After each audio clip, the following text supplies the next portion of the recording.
বৃহস্পতিবার পবিত্র রাতে কেউ যদি এই দোয়াটি 100 বার পরে কোনদিন পৃথিবীর কোনো মানুষের কাছে তার হাত পাততে হবে না। পৃথিবীর সবকিছু তার পায়ের নিচে আল্লাহ হাজির করে দিবেন। দারিদ্রতা থেকে মুক্তি দান করবেন, বিপদ আপদ থেকে মুক্তি দান করবেন, তার সম্মানকে সুউচ্চতা দান করবেন, অসুস্থতা থেকে দূরে রাখবেন। আল্লাহর অশেষ দয়া ও রহম তাকে দান করে দিবেন। সুবহানাল্লাহ। বৃহস্পতিবার রাত এটি গুরুত্বপূর্ণ রাত। এই রাত সপ্তাহে একদিন আসে।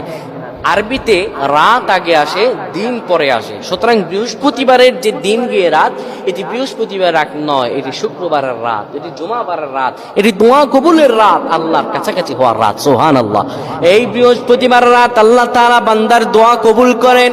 কেউ যদি বৃহস্পতিবার রাতে ঈশা নামাজের পরে পবিত্র হয়ে ইয়া হাইয়ু ইয়া হাইয়ু ইয়া হাইয়ু ইয়া রাফিয়ু ইয়া রাফিয়ু ইয়া রাফিয়ু এই দোয়াগুলো পড়তে পারে 100 বার, আল্লাহ রাব্বুল আলামিন তার মর্যাদা বৃদ্ধি করে দিবেন।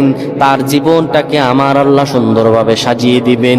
বিপদ আপদ বালা মুসিবত গুলো আমার রব্বুল আলামিন দূর করে দিবে। আল্লাহুম্মা আমিন বলেন।